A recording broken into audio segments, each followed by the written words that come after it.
Saat ini, kami berada sekitar 1.600 km dari pantai Benteng Lauderdale, Florida, dekat Osborne Reef.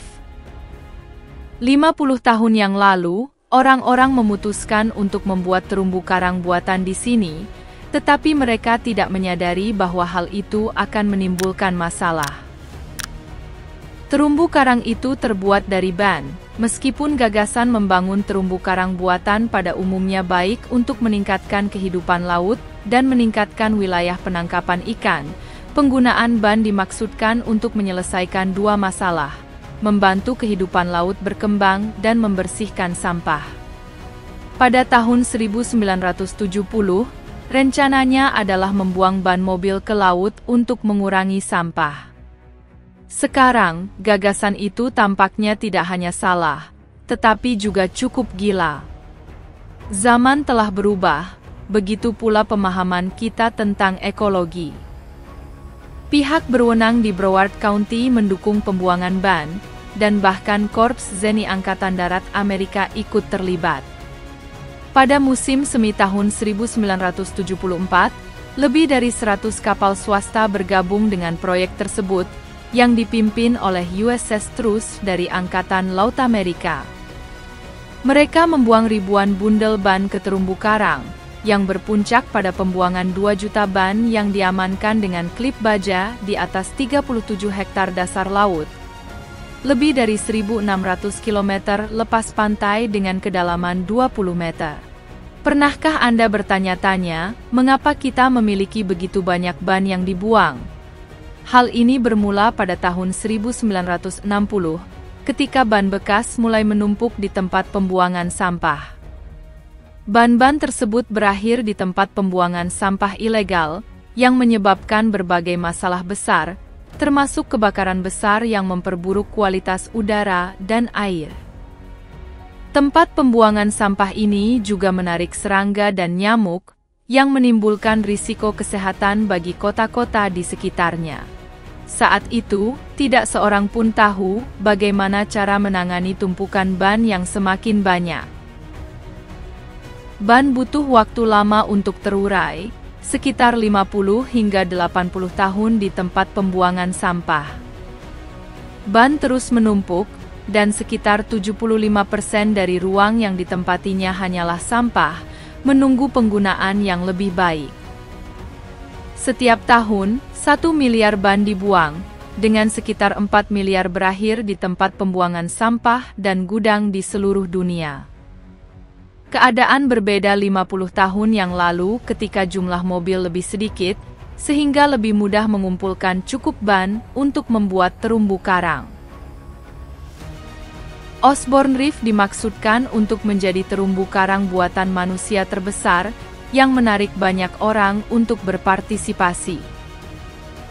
Pada tahun 1970, pandangan kita tentang ekologi berbeda, dan gagasan tentang karang ban tampak inovatif.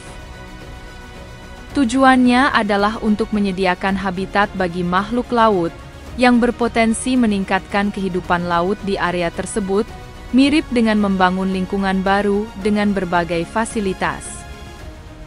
Pertumbuhan ini dapat meningkatkan keanekaragaman hayati lokal dan menarik lebih banyak ikan liar ke perairan Florida, yang berdampak positif pada ekonomi lokal. Nelayan dapat menangkap lebih banyak ikan, memperoleh lebih banyak keuntungan dari penjualan, dan wisatawan akan tertarik ke daerah unik ini. Tampaknya ini merupakan situasi yang menguntungkan bagi semua pihak yang terlibat. Namun, kenyataannya tidak sepenuhnya akurat. Visi pencipta terumbu karang tidak sepenuhnya terwujud. Setiap konsep terumbu karang buatan memerlukan penenggelaman objek yang besar ke dasar laut, agar kehidupan laut dapat berkembang biak. Kuncinya, objek tersebut harus tetap berada di tempatnya selama bertahun-tahun. Sayangnya, ketika ban digunakan, banyak yang rusak, dan sementara beberapa diikat dengan klip nilon atau baja, tidak seorang pun memeriksa apakah ikatan tersebut akan bertahan dalam kondisi laut. Akibatnya, strukturnya rusak dan badai menyebarkan ban, dengan beberapa berakhir di pantai. Pada akhirnya, hanya sekitar 10% ban yang menjadi terumbu karang yang efektif, dan hanya beberapa spesies spons yang menetap di sana. Orang-orang segera menyadari bahwa ban, meskipun menyediakan permukaan untuk kehidupan, terlalu ringan, kecil, dan tidak nyaman bagi banyak makhluk. Ternyata penggunaan blok semen untuk terumbu karang buatan jauh lebih efektif, meskipun awalnya dianggap lebih mahal. Biaya sebenarnya menjadi jelas ketika kita memikirkan dampak jangka panjangnya. Masalah ban yang membahayakan kehidupan laut hanyalah permulaan. Jika ban tetap berada di dasar laut, itu menunjukkan kurangnya kepedulian terhadap orang lain. Arus dan badai menggerakkan ban melewati terumbu karang di dekatnya, merusak karang dan menghambat pemulihannya. Benda-benda karet ini menjadi berbahaya, menghancurkan karang dan habitat bawah laut lainnya. Terumbu karang sudah menghadapi banyak kesulitan seperti polusi, pembangunan pesisir, penangkapan ikan berlebihan, dan perubahan iklim. Terumbu karang adalah tempat khusus, tempat banyak tumbuhan dan hewan laut menemukan makanan, tempat berlindung, dan tempat berkembang biak. Beberapa spesies ini terancam punah. Ketika ban muncul, ia dapat menghancurkan seluruh terumbu karang, bertindak seperti tangki dengan tapak besar. Lebih buruk lagi, ia dapat menyeret puing-puing kapal karam ke pantai, menjadikan ban sebagai salah satu dari banyak penyebab kerusakan terumbu karang. Apa yang seharusnya menjadi penyelamatan, berubah menjadi bencana. Ingat, ban rusak sangat lambat. Jangan tertipu dengan berpikir bahwa ban tidak berbahaya. Ban bekas dapat menyebabkan masalah tanah dan air karena logam berat dan polutan lainnya. Menguburnya di tanah basah dapat menyebabkan racun ini meresap ke air tanah. Bayangkan betapa mengerikannya jika ban berakhir di lautan. Ban bekas ada di mana-mana, dan semua makhluk hidup terpapar padanya. Ketika air tercemar, tubuh makhluk hidup juga ikut terkontaminasi. Ban bekas dapat melepaskan bahan kimia berbahaya dan logam berat ke lautan, yang mengancam kehidupan laut.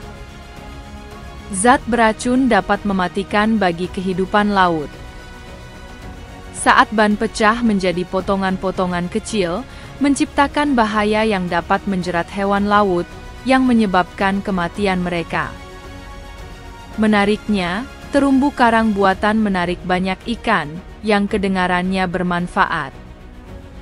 Namun, hal ini juga mendatangkan lebih banyak predator. Predator ini meninggalkan rumah mereka yang biasa untuk berburu di terumbu karang, mengganggu keseimbangan alam. Apa yang tampak seperti ide bagus akhirnya menyebabkan lebih banyak masalah. Menyadari hal ini, orang-orang berusaha memperbaiki situasi dan melindungi terumbu karang. Ban ada di mana-mana, membuat lautan tampak seperti tempat rongsokan. Penyelam menggunakan tali dan alat apung khusus untuk menarik sekitar 1000 ban setiap hari. Proses pengangkatan memiliki dua langkah. Pertama, penyelam mengamankan ban di bawah air, kemudian mereka mengangkatnya ke tongkang. Menarik ban dari dasar laut biasanya merupakan pekerjaan yang panjang, sulit, dan mahal. Mengeluarkan satu ban dari laut menjadi lebih mahal. Awalnya Rp275.000 dan sekarang sekitar Rp453.000, dan masih ada 2 juta ban di luar sana, dan anggarannya tidak cukup untuk membuang semuanya. Memperbaiki kesalahan dari tahun 1970 semakin mahal setiap tahun. Saat ini, banyak perusahaan yang mengerjakan terumbu karang menggunakan batu kapur, baja, atau beton. Contoh yang menarik adalah terumbu karang buatan Gibraltar, yang didirikan di Mediterania dekat Gibraltar pada tahun 1973. Mereka menenggelamkan mobil, kapal, dan tongkang, semuanya dibersihkan dari puing-puing. Mereka kemudian menambahkan perahu kayu seberat 65 ton yang disebut kebahagiaan sejati, juga dikenal sebagai Bahtera Nuh, untuk meningkatkan habitat bawah laut. Seiring berjalannya waktu, terumbu karang tersebut berkembang pesat, menjadi habitat yang semarak bagi kehidupan laut dan tempat yang menarik bagi para penyelam. Keberhasilan lainnya adalah kuil terumbu karang yang terletak di lepas pantai India, yang dibuat pada tahun 2013. Terumbu karang ini merupakan surga daur ulang yang terbuat dari blok beton, batu, pohon, daun palem, dan batang besi. Terumbu karang tersebut telah menjadi rumah yang hidup bagi kehidupan laut, menampung lebih dari 75 spesies, termasuk karang, ikan, ular laut, ikan pari, dan krustasea. Dikenal sebagai karang burung merah, terumbu karang tersebut dibuat menggunakan 714 gerbong kereta bawah tanah New York, 86 tank dan kendaraan lapis baja yang sudah tidak dipakai lagi, 8 kapal tunda dan tongkang, dan 3.000 ton pemberat.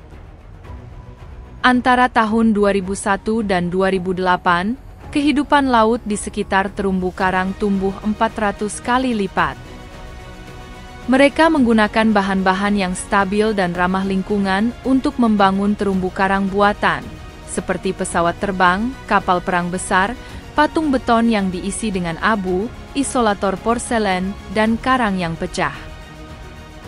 Terumbu karang buatan manusia terbesar terbentuk ketika USS Orasan, sebuah kapal induk seberat 44.000 ton, ditenggelamkan di lepas pantai Pensacola, Florida, pada tahun 2006. Sementara itu, di pantai lain, upaya untuk mengatasi masalah ban baru saja dimulai.